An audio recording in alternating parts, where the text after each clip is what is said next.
여러분 안녕하세요. 지식산업센터와 산업용 부동산 컨설턴트 그리고 지식박사TV 운영자 테라 대표 김규련입니다. 오늘은 제가 며칠 전에 오신 손님께서 대출 문제를 잘 모르고 계셔가지고 대출에 대해서 잘 말씀드리려고 합니다. 요즘에 부동산에는 많은 수익형 부동산이 있는데요. 그 중에 지식산업센터도 이제는 수익형 부동산이라고 할 수가 있어요. 왜냐하면 많은 분들이 민간 아파트 투자가 막히니까 지식산업센터로 구름대처럼 몰려오고 계셔가지고요. 많은 분들이 지식산업센터를 분양받고 계십니다.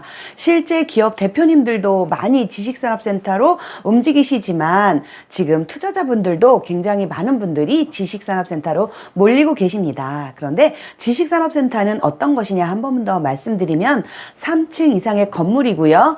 6개의 기업이 들어와 있으면 지식산업센터예요. 지식산업센터는 공장과 그리고 사무실 그리고 근린생활시설, 기숙사 이렇게 구성되어 있는데요. 공장은 제조형 공장이라고도 하고요. 사무실도 업무형 공장이라고도 합니다. 그리고 라이브 오피스 같은 것도 사무실인데요. 부엌도 있고 그 다음에 화장실도 있고 뭐 누다락도 있고 일을 하면서 화장실도 갔다가 누다락도 갔다가 그리고 뭐 밥도 해먹고 이렇게 되는 것이 라이브 오피스예요. 일종의 오피스텔인데 그것을 바닥에 불이 안 들어오게 하는 그런 시스템으로 해서 공장에 속하는 겁니다.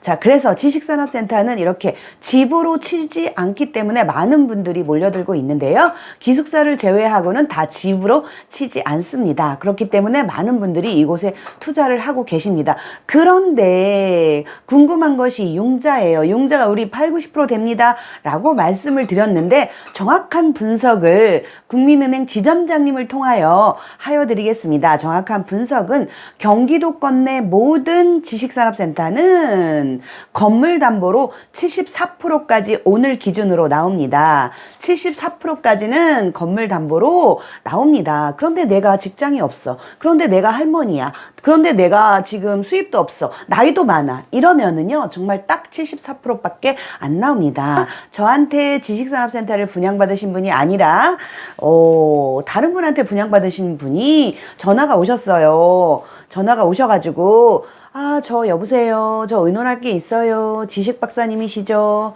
저 의논할 게 있어요. 그래서 무엇을 의논할지 몰라가지고 네 오세요 했는데 일단 오셨어요. 오셨는데 은근슬쩍 내미시는 것이 실리콘밸리 2개를 사신 걸 내미시더라고요. 그걸 사셨는데 여기에 지금 대출이 얼마가 되느냐 이렇게 얘기를 하시는 거예요.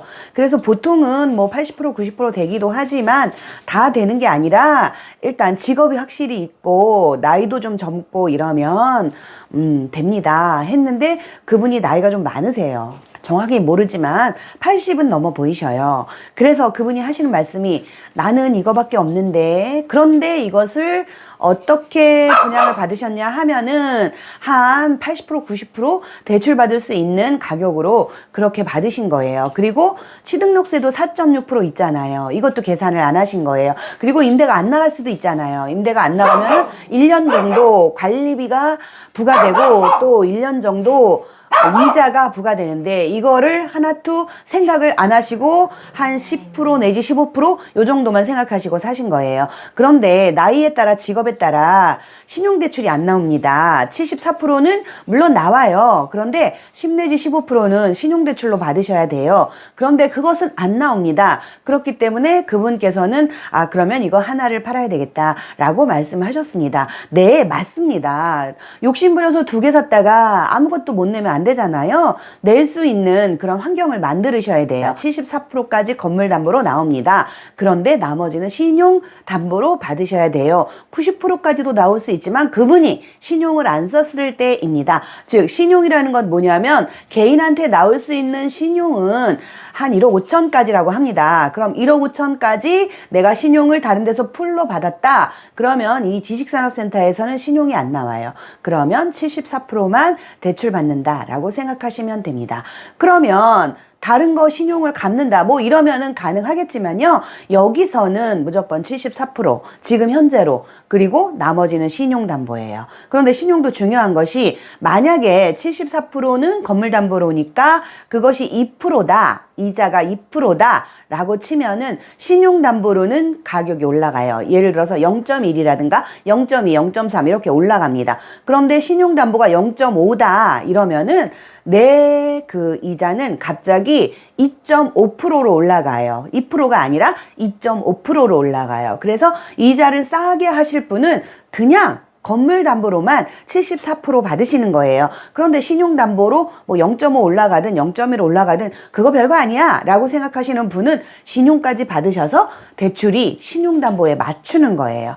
대출이 맞춰지는 거예요. 그래서 오늘은 지식산업센터 대출 완전 해부에 대해서 말씀드리고 있습니다. 지금부터 지식산업센터 대출을 아주 많이 해주셨던 지점장님을 모시고 전화통화를 한번 해보도록 하겠습니다. 지점장님. 네, 팀장님. 네, 안녕하세요. 네네네네. 아니, 왜 그렇게 융자가 안 나와? 안 나와. 왜냐면, 왜? 거기 그 선생님이, 네, 저기 대출을 많이 네, 받았어.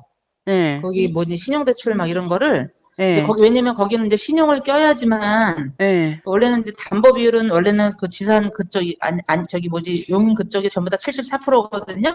담보 비율이? 그거 빼고? 부가세 빼고? 원래는 공급 저걸 해줘야 되는 거야. 그러니까 공급 가액이, 부가세 부가세 뺀 거 뺀 금액이 74? 부가세 뺀 금액이 네. 저거잖아요. 그 공급가액이잖아. 어, 근데 이제 그게 대부분 분양하는 거라서 네, 대부분 이제 그 감정가를 넣어도 거의 그 정도는 많이 줘요. 거기는. 네. 어, 74라고 원래 부가세 용인 뺀 쪽은 거에? 전부 다, 용인 쪽은 전부 다 담보 비율이 원래 74%인데 이제 아, 거기서 신용이 좀 좋고 신용대출을 좀 많이 안 받고 막 이런 사람들은 90%까지 나오는 거지. 그러면은 음. 하남도 74밖에 안 되는 거예요? 거기도 약간 그 정도는 될 음, 건데 근데 이 음, 사람이 신용을 끼면 여기 선생님 같은 경우는 음, 신용대출이 한 1억 8천 정도 돼요. 예, 그러면은 이제 그렇게 신용대출을 안 받은 사람들은 예. 그 신용을 낄 수 있어. 그러면은 87%에서 90%까지 나오는 거지, 공급가액에. 그럼 난 무슨 말을 얘기인지 알죠? 잘못하면 안 되는 것 안 같아서. 되지, 나는 그냥 80%에서 90% 나와요. 이러는데 근데 이제 큰일 그거는 나겠다.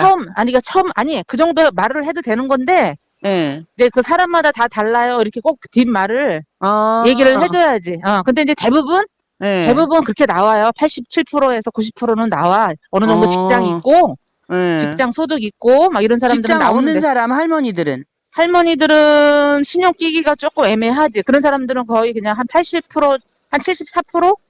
그거 74%. 100% 정도 얘기하면 되고, 음. 소득이 있는 사람들은 그냥 거의 90% 얘기해도 되고, 아, 어, 나 그래서, 진짜 말을 잘못했나 보다 하고 엄청 깜짝 놀랐어. 왜 이렇게 안 나와?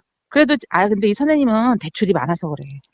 대출이, 아, 그 신용으로, 담보대출 말고, 신용으로 또 아, 상가대출 막 이런 것도 있고, 아. 자, 들어보셨죠? 지식산업센터 융자 90% 된다고 해서 모두 다 되는 건 아니고요. 직장이 있으셔야 됩니다. 직장이 있으신 분만 신용을 껴서 대출을 많이 받으실 수 있습니다. 자, 지식산업센터를 지금 분양받으시려는 분 10%만 가지고 10개 받고 막 8개 받고 지금 지식산업센터가 붐이 일어나니까 엄청 받으세요. 그런데 안 됩니다. 왜 안 되냐고요? 신용담보로 최대 1억 5천이고요. 신용담보를 받으시면 0.1이라도 대출 이율이 늘어납니다. 대출 이자가 늘어납니다. 감안하셔야 돼요.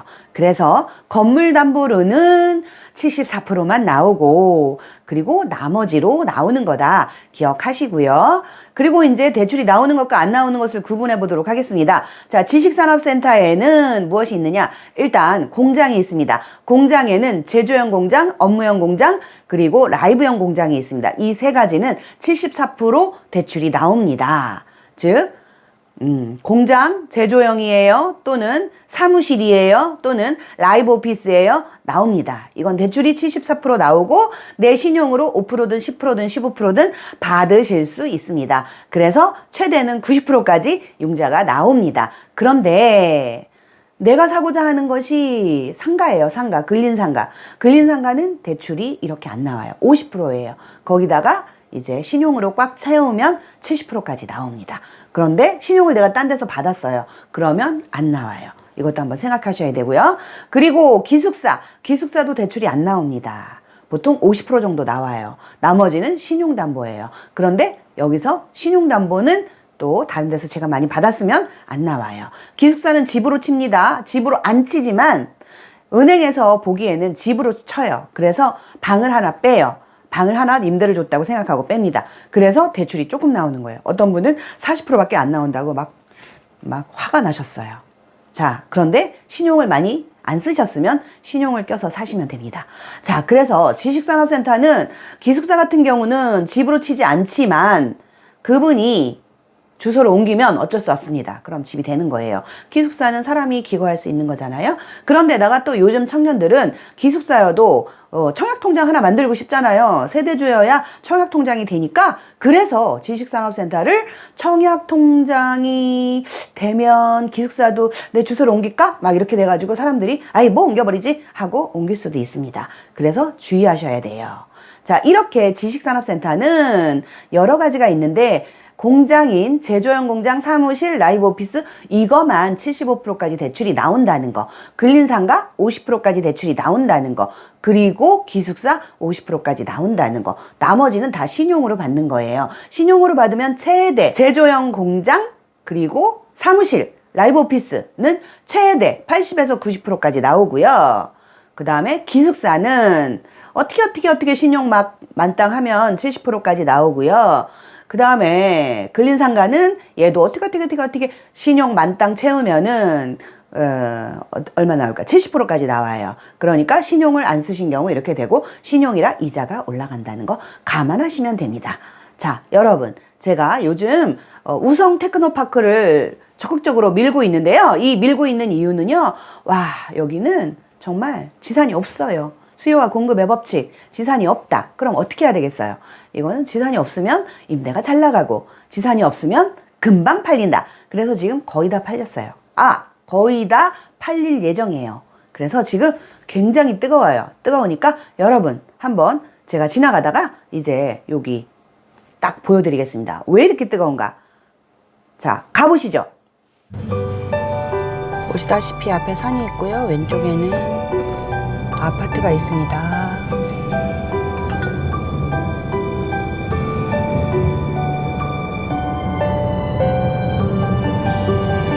STX 칸이라는 아파트가 있어요. 그렇죠?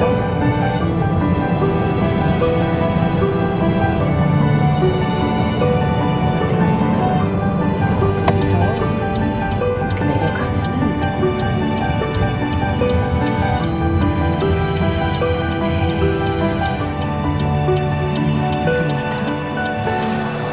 보시면 저렇게 SK 아파트가 있습니다. SK 아파트에 있는 쪽으로 내려가면 되는 거예요. 이렇게 가면 됩니다. 네, 보이시죠? SK 아파트입니다. 제가 회사를 안 가니까 SK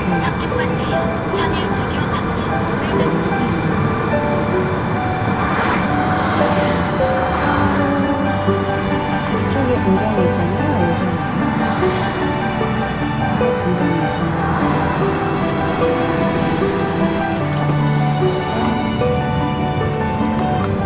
이 아파트를 들어가서 바로 이 자리예요. 장자리. 여기 낮은 공장이 있는데 공장은 여기부터예요. 어린이 구역입니다. 제한 속도를 준수하세요. 이렇게. 그래서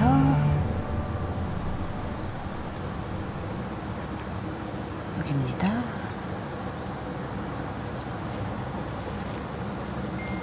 자, 여러분 잘 보셨죠? 제가 출근길에 잠시 SK뷰 근처인 이 지식산업센터를 보여드렸는데요. 네, 맞습니다. 여기 위치가 정말 좋아요. 라이브 오피스도 정말 좋고요. 그 다음에 업무용도 좋습니다. 왜 좋냐고요? 수요와 공급의 법칙. 수요는 많은데 공급이 없습니다. 자, 관심 있으신 분 전화 주세요. 기다리겠습니다. 안녕히 계세요.